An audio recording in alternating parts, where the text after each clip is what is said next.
Happy Monday, everyone. This is Martha with Nature Niche, and I'm here at the Wild Bird Expo at Gold Crest Distributing in Mexico, Missouri.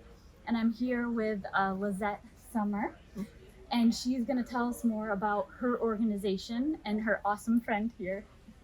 Thank you. Hi, I'm from the University of Missouri Raptor-Rehabilitation-Project, and our main mission is to rehab Missouri's raptors who are injured. And they can be injured from many different ways, being hit by cars, lead poisoning, rodenticide, and we also will see natural diseases such as West Nile, avian influenza, things like that. So we work quite closely with our Missouri Department of Conservation to get the birds to our facility. We will take birds from the entire state. And our organization, actually, we are celebrating our 50th anniversary this year. So we started in 1973, wanting to help out the bald eagles, the decline of their population, which we now know is a result of the pesticide DDT. And then we grew from that.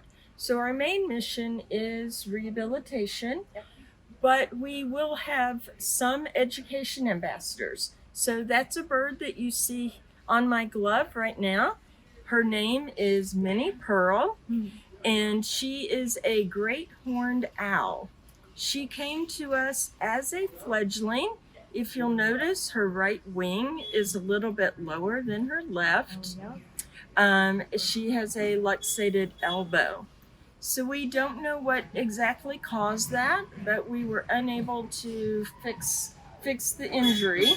Her personality was such that we wanted to try her as an education bird with us. So not every bird can become an education bird. You have to evaluate their quality of life with their injury. You have to evaluate their personality, and you have to let them tell you, can they work with you? It's not natural for her to sit on a glove with me. Sure. It's not natural to be in this big warehouse. Sure. But you see, she's handling it. She works with me. She's interested in her environment. Yeah. If a bird can't handle being an education bird, they will tell us that. We evaluate her every year to make sure her injury is stable, she's not getting worse. And then we get to come to events like this expo, where people get to meet her up close and personal. That is not something you get to normally do. You don't get to be this close to a wild bird. You can see them up in a tree or maybe flying, but you don't get to be this close. So this aids in our message of conservation, being aware of the environment and the impact humans have on our environment, and what can we do to help these birds be successful in the wild. That's awesome. So if folks want to be more involved with your program or your organization, how do they go about that? So the way you can be involved is you can always do a Google search on us. We have a website, we have a Facebook page, and people volunteer. So we are pretty much a volunteer organization. The vets with the hospital donate all their time to help the birds with the surgery, and then also just financial donations. We have an Amazon wish list, things like that. We have a Facebook page where you can find those. And if you're not in Missouri, well, you can always donate via Amazon. Remotely online. Just looking for your local rehab places, and just helping out financially is always a huge benefit. Most rehab places run on bare bones. Sure.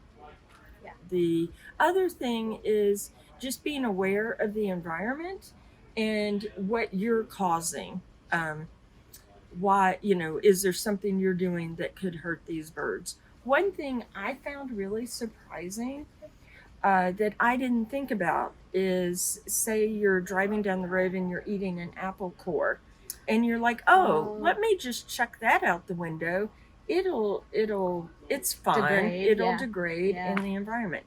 Well, what that does is it causes rodents to come to the roadside, Okay. which then brings your raptors to come in, and you're right there at cars, and they get hit by cars. Sure. So even something like that you think, oh, that's not a big deal. It is a big deal. Right. And you mentioned rodenticide. Rodenticide, yes. About. Putting poison out around your house, Mm-hmm. it doesn't kill the rodent immediately. Mm-hmm. So what it does is the rodent goes out, gets the poison in it, but it's slower. So now it's easy prey for foxes, for our raptors. Sure. They ingest that rodent. It inhibits their vitamin K production, which inhibits their ability to clot, so they bleed out internally. It is a horrific death, and we only have a very short window where we can help that bird. Okay. Otherwise, then they've died. Right. Well, you've just killed a bird that naturally kills the rodents that you don't want Right. at your house. Right. So, yeah, you want to be aware of that. Absolutely. Think about the consequences of our actions. Yes, it is a huge message. Another thing, like fishing. Okay. And you lose your line. Yeah. And you leave it up in the tree. Well, a bird can get in there. They can get tangled up. It acts like a saw, and it cuts through their skin, through their tendons, their muscles, down to the bone. It is horrible. Very horrific death for them. Mm-hmm. So if you're a fisherman, get that line. Take that line with you. Yes. Take it away. Dispose of it properly. Yep. Don't keep it out, because the birds aren't going to see it. Sure.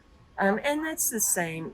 I talk about raptors because that's what we do, but it's the same. Waterfowl, people that will leave their poles out with the lines to catch something and it's unattended, you're catching other animals in that line and killing them.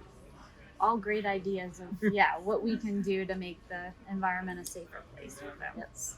Very cool. Well, thank you for doing this interview. You're welcome. Thank you, Minnie Pearl. You're a star.